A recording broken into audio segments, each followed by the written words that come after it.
discussing another essay. We have been doing the essays. We have already done 3 essays. Now this would be the 4th one.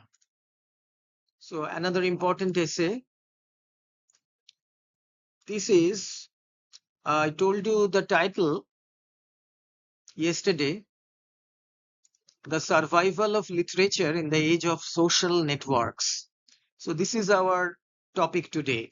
So let us look at this essay and how we can write this one. So the 21st century has witnessed an unprecedented transformation in the ways human beings communicate, consume information, and engage with culture. So there is obviously a total transformation from the earlier days. At the heart of this transformation lies the rise of social networking platforms such as Facebook, Instagram, X, formerly Twitter, YouTube, TikTok, and numerous other digital spaces that dominate contemporary life. So obviously, we all have accounts in these more or less every social networking sites: Facebook, Instagram, uh, Twitter. Actually, it was earlier called Twitter, but it is now called X. YouTube channels, TikTok, though it is banned in India, I think, at the moment. There are other digital spaces also. So these are very much, quite uh, common, the social networking sites.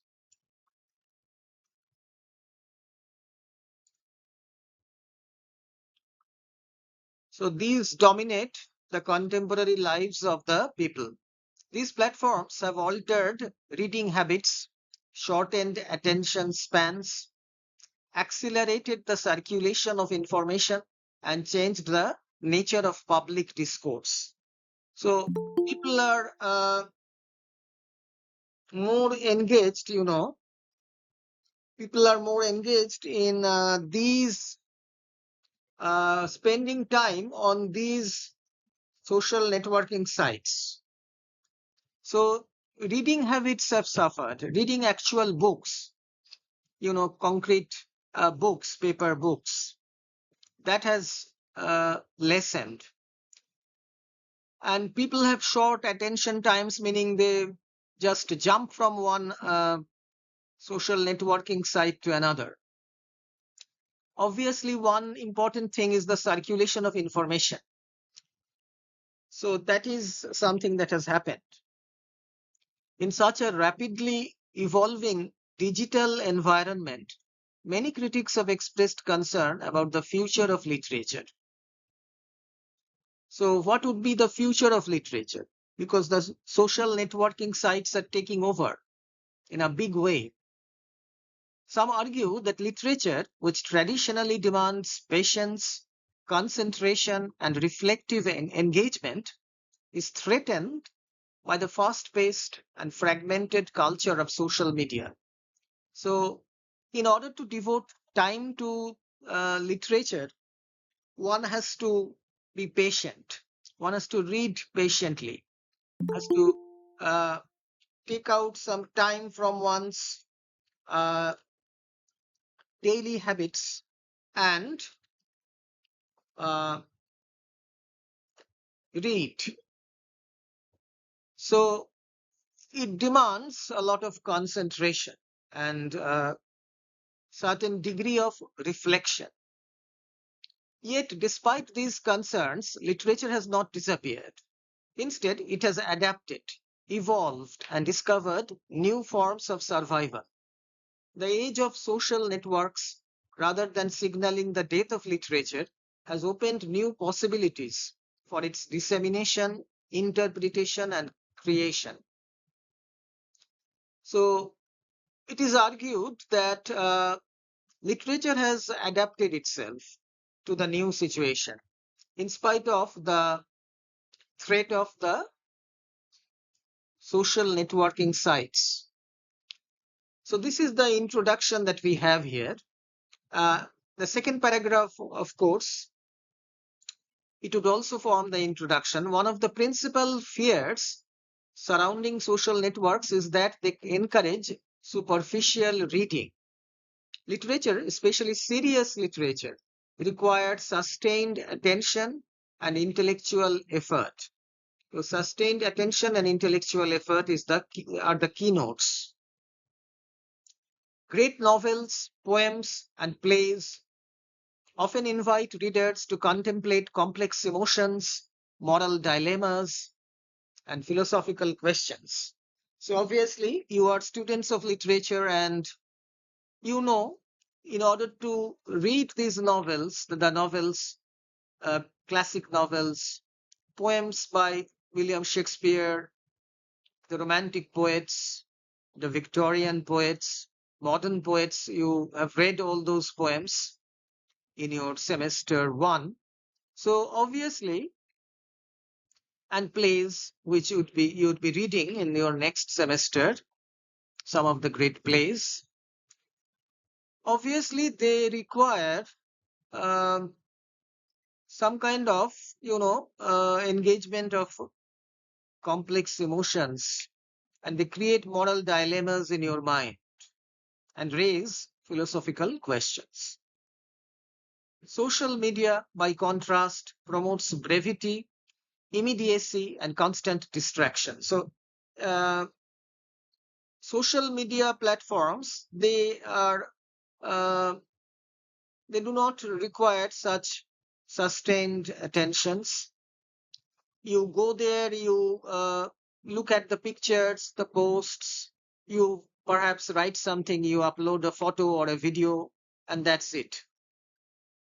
Users scroll rapidly through streams of images, videos, and short texts, rarely pausing for extended reflection. So just you uh, consider if, Facebook, for instance. So you are scrolling through the your Facebook wall, and there are so many things, uh, the news, everything, sports, entertainment, media, all things are coming, and you just like something, you put the love sign on something, you uh, do some other things, you write a comment, and then you go on to the next one. So there is no scope for reflection as such. This has led many observers to conclude that deep reading is in decline. So this is a cause for concern. The dominance of short form content appears to conflict with the demands of literary engagement. So these are all short forms. Now, the body of the essay, there is some truth in this concern. Numerous studies suggest that digital technologies encourage multitasking and fragmented attention. So you are doing a number of things at the same time. Whereas when you are reading a novel or a play or some poems by a great poet, you are concentrating on that particular book. You are not moving from one book to another. Readers accustomed to rapid online browsing may find it difficult to devote hours to reading a novel or analyzing a poem. So our minds have become conditioned like that. We cannot devote our attention for more than maybe 15-20 minutes. Uh, the culture of instant gratification fostered by social networks can reduce the patience required for serious literary study. So instant gratification, that is the thing. You want to be entertained all the time. You want to laugh. You want to feel, uh, joy and uh, happiness all the time. Consequently, literature faces significant challenges in attracting and retaining readers in an environment saturated with competing forms of entertainment. Literature is also a kind of entertainment, but it is falling behind because of the competition from the others. However, the argument that literature is disappearing overlooks its remarkable adaptability. So this is not true that it has disappeared, obviously. Throughout history, literature has survived dramatic technological changes. The invention of the printing press transformed literary production and distribution. So it was a momentous invention, the invention of the printing press. Later, radio, cinema, television, and the internet were each regarded as threats to literary culture. So these are all forms of uh, alternative entertainment, things. Yet literature persisted and even flourished alongside these innovations. The current digital revolution is another stage in this historical process of adaptation. So, the digital revolution that is taking place in the modern era. Literature is not a static entity confined to printed books. It is a dynamic cultural practice capable of evolving with changing media environments. It does not stay at one place. So, literature is a moving entity. So, discussions on literature, symposia, conferences, you know, research, everything takes place. One important reason for literature survival is the democratization of access made possible by social networks. In the past, literary discussions were often limited to academic institutions, publishing houses, and elite cultural circles. So these three places, academic institutions like schools, colleges, universities, publishing houses, big publishing houses from where books were published, and elite cultural circles. So the cultural circles which were attended by great poets, uh, scholars, critics, writers, like that. So right from Dr. Johnson's time, and there were such clubs or where all these writers used to assemble and read their works and uh, comment on the works. So today, readers from diverse backgrounds can participate in literary conversations online. So online, that is over the internet, that is something that has brought about a revolution. So people from diverse backgrounds, from different continents, they can participate, which was not possible earlier. Social media platforms host book clubs, reading communities, author discussions, and literary forums that connect readers across geographical boundaries.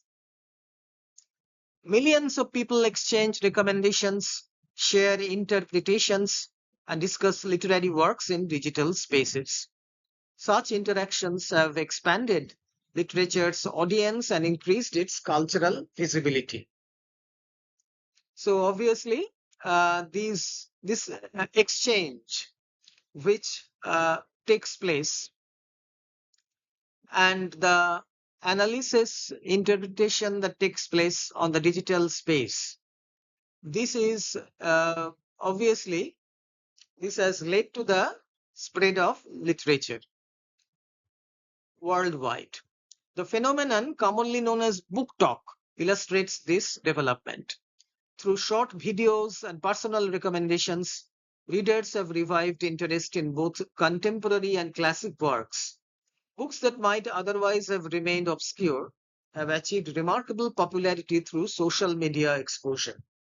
So, obviously, uh, books that were written by minor writers, new writers, they also gain a place of publicity.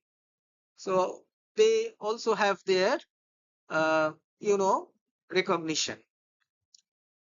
Literary works by authors such as Jane Austen, George Orwell, and Fyodor Dostoevsky continue to find new generations of readers because online communities actively promote and discuss them. So the new generation, many students and scholars, young scholars and students, they read these classics because discussions have been going on in different, communities online rather than diminishing literature, social networks often function as powerful tools for literary discovery. So, the importance of literature has not diminished, rather, it has increased. You can say that because the social media platforms, networks, they do not act as a kind of hindrance, they act as a bridge which help in the promotion of literature. Another factor contributing to literature's survival is the emergence of new forms of literary uh, expression. Social media has created opportunities for writers to experiment with innovative genres and formats. So, new genres, meaning writing formats have evolved. Microfiction, digital poetry, serialized storytelling, and interactive narratives have gained popularity on online platforms. So, microfiction meaning very short fiction, digital poetry, obviously online poetry that is only read online or criticized or analyzed online. Storytelling that earlier used to be serialized in magazines, for example, the stories or the novels of Dickens, Thackeray, now are being serialized online on online journals. Interactive narratives take place. Writers can publish their work instantly, receive feedback from readers, and build audiences without relying exclusively on traditional publishers. This democratization of authorship has enabled many emerging voices to enter the literary landscape. So, publishing works online, that is another, uh, you know, uh, advantage that modern readers have. So their works reach a larger audience. The readers, they can give the feedback, and a sizable audience can grow in social media platforms, followers, that is, so of a particular author. Digital poetry offers a particularly striking example. Poets increasingly combine text, visual design, audio, and multimedia elements to create works that are uniquely suited to digital environments. So, the combination of text, their writing, there is some visual design, audio, of course, is there. Multimedia elements are taken from different sites and added. The beauty of that poem is, made more uh, sort of evident. While some critics dismiss such innovations as departures from traditional literature, they may be understood as extensions of literature's long history of formal experimentation. So, some critics do not like this, but still they have their importance. Literary expression has always evolved in response to technological and cultural change. The rise of digital forms demonstrates literature's resilience rather than its decline. So you cannot say that literature has declined. Furthermore, social networks have transformed the relationship between authors and readers. So the social networks, they have cemented the relationship between author and readers. Traditionally, communication between writers and their audiences was indirect and often limited. So earlier it was limited. Today, authors can interact directly with readers through social media platforms. They can discuss their creative processes, respond to questions, and participate in public debates. So, a particular writer can get instant feedback on his or her creative process or the creative work. The questions are asked, and the writer will answer them. There will be a kind of a public debate where the writer will be at the center stage.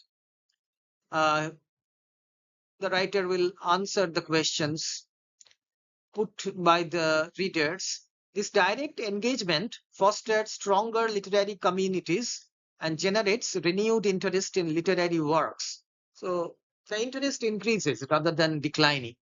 Readers often feel a deeper connection to authors whose personalities and perspectives they encounter online. So obviously readers feel a connection when they establish contact online. The author comes closer, as it were. Now, the educational value of social networks also contributes to literature survival. So there is this educational value. Teachers, scholars, and literary enthusiasts increasingly use digital platforms to introduce literary concepts, explain texts, and encourage reading. So obviously, digital platforms are being used by teachers, scholars. Literary concepts, kind of a research is done, uh, and the students are encouraged to read. Educational content related to literature reaches audiences far beyond the classroom.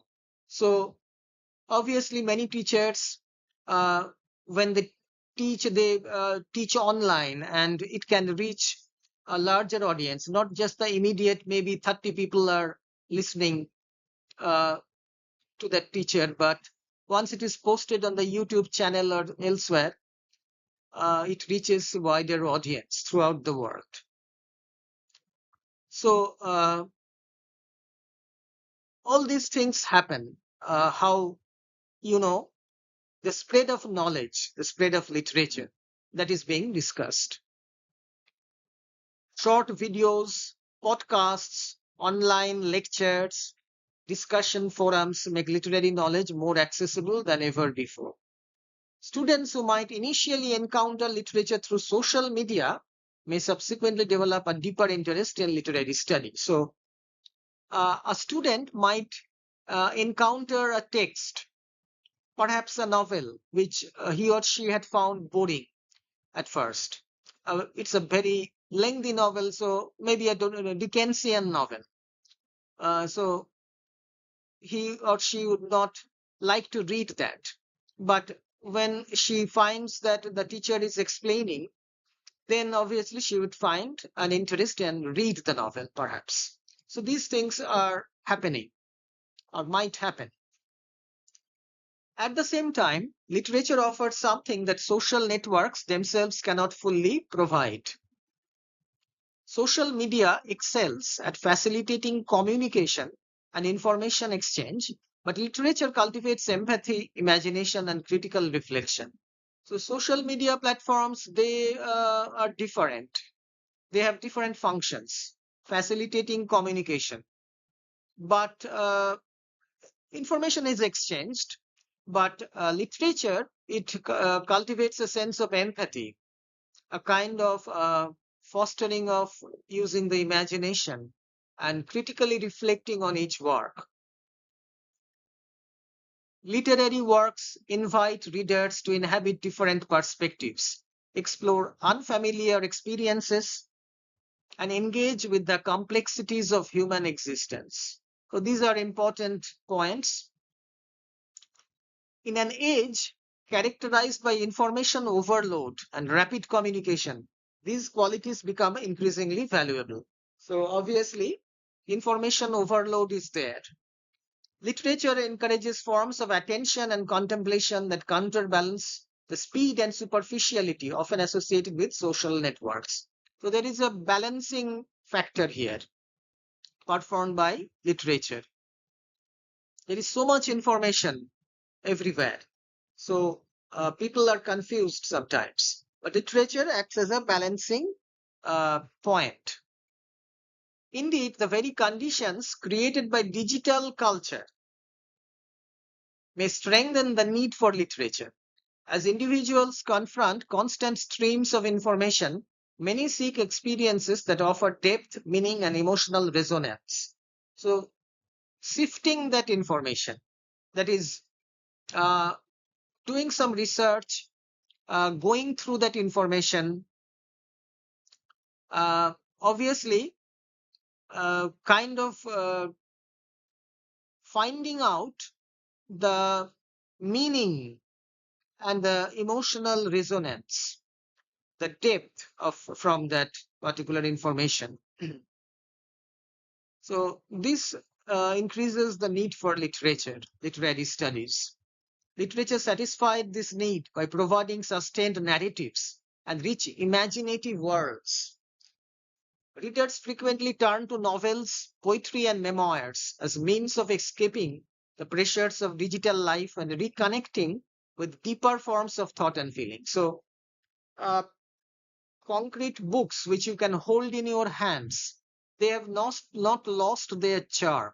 And that is, of course, evident when the book fairs are held, especially in our state, the Kolkata International Book Fair.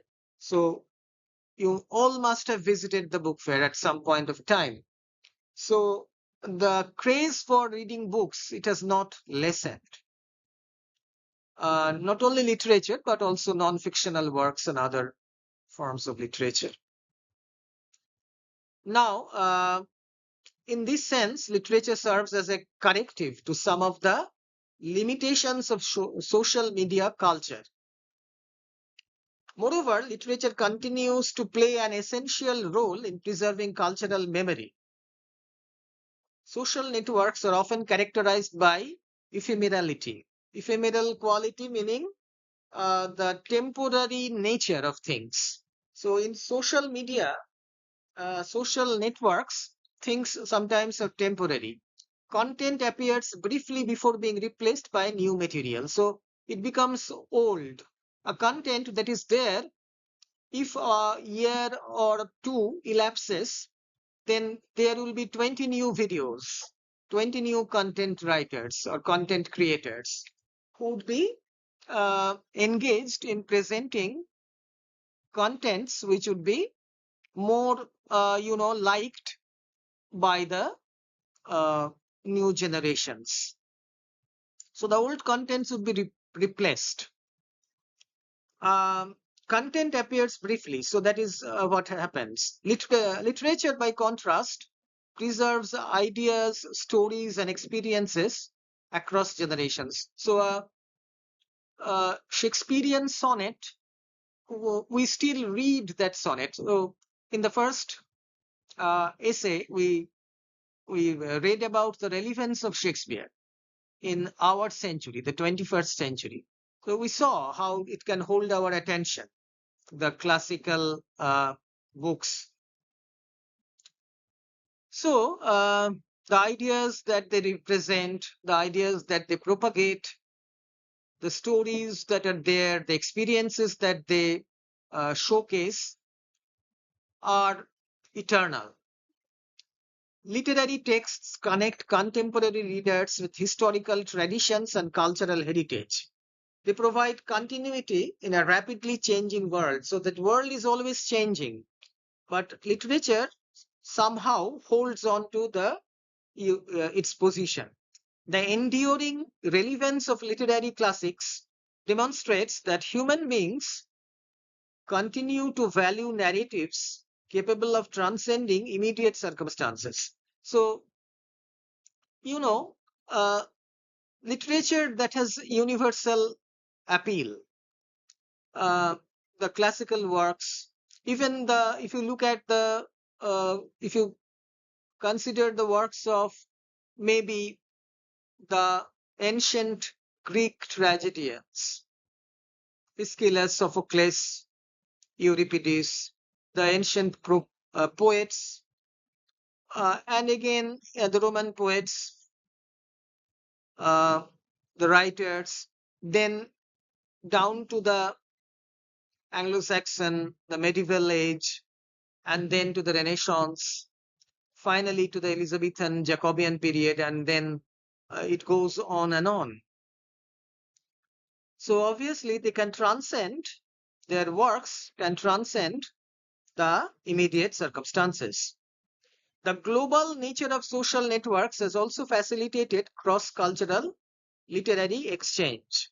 Readers can now discover works from diverse linguistic and cultural traditions with unprecedented ease. The process has become much simpler. Translations, online reviews, and international reading communities expose audiences to a wide range of literary voices. So these are some of the ways one can reach wider audiences. Um, this global circulation enriches literary culture and promotes intercultural understanding. Literature's survival is therefore linked not only to its preservation but also to its expansion into new cultural contexts. So this is, of course, one of the main points. Nevertheless, it would be unrealistic to ignore the challenges literature faces in the digital age. So there are some challenges. Commercial algorithms often prioritize content that generates immediate engagement rather than intellectual depth. So the uh, public the netizens as they are called, as if they are living on the on the internet, not the citizens but the netizens. They do not like to think deeply. They want immediate enjoyment or engagement. Sensationalism, controversy, and entertainment frequently receive greater visibility than serious literary discussion. So obviously you can yourself judge. Some stories they receive greater coverage, greater viewership rather than literary topics. Economic pressures within the publishing industry also affect the production and promotion of literary works. Furthermore, the abundance of digital content creates intense competition for readers' attention. So there is a neck and neck fight in the digital world. Addressing these challenges requires active efforts from educators, publishers, writers, and readers. So the all these people they have to be very uh, alert. Educational institutions must continue to cultivate critical reading skills and literary appreciation. So especially people like you reading English literature, uh, or people reading Bengali literature, uh, Urdu or Hindi or Arabic literature, they all have to be sensitive. They have to, what do they should they be doing? They should obviously cultivate a critical reading mind and be able to appreciate literature, whatever they are reading, not just for examination purpose. Publishers should explore innovative methods of reaching digital audiences without compromising literary quality. Writers need to engage creatively with emerging technologies while preserving the artistic integrity of their work. So, new technologies have to be adopted by writers, but the integrity of the work cannot be compromised. Readers themselves bear responsibility for sustaining literary culture by making time for thoughtful and sustained reading. So, readers have some responsibility towards making all these things, uh, going for sustained reading. Now, let us wrap up this essay, the last two paragraphs. So, the concluding part of this essay would be like this. We can say that ultimately, the survival of literature depends not merely on technological conditions, but on enduring human needs. So, that is the most important thing. What people need. Literature addresses fundamental aspects of human existence. So, what are these? Love, loss, identity, justice, memory, hope, and mortality. So, these are some of the fundamental questions that plague or that human beings are concerned with. We are all creatures who are subject to all these things. These concerns remain relevant regardless of changes in communication technology. So, in whatever way you might tell the story, but these themes remain uh, enduring. While the forms through which literature is produced, distributed, and discussed may evolve, its essential functions persist. So the form may change, but the essential function and nature remains the same. Human beings continue to seek stories that help them understand themselves and the world around them. So the meaning of life, why are we here? What is the purpose of life? So human beings, readers, when they read the stories, they try to find answers to these perplexing questions.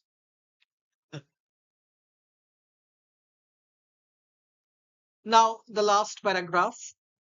In conclusion, the age of social networks presents both challenges and opportunities for literature.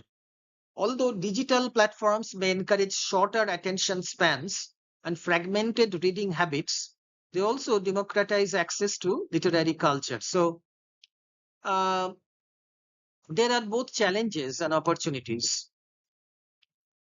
Digital platforms are there, as we have seen, and these offer really short attention spans. And the reading habits have suffered because of the fragmented nature. But one more thing, that is the democratization. What is meant by democratization here? That is the spreading of knowledge, how one can access knowledge. Everyone can access knowledge. So it has become universal. The literary culture foster new forms of creative expression. So writers are looking for new ways of expressing themselves to catch the attention of the readers and connect readers and writers in unprecedented ways. So earlier it was a different thing, publishing uh, a novel in serialized form in the Victorian age. Dickens used to do this. William Makepeace Thackeray did this. Other great writers also they did this. Uh, that was the way, but now things have changed in the digitalized world. Literature has demonstrated remarkable resilience throughout history, adapting to successive technological revolutions. So the changes or the transformations that have happened, that has taken place in the presentation of literature, but literature has adapted itself. So it has adapted to the changing modern times. So this is our essay. This is another important essay for you. So I have read this essay with you, The Survival of Literature in the Age of Social Networks. So with this, we come to the end of this class. And I think you have um, followed this class and you have understood the various points that were discussed regarding this essay.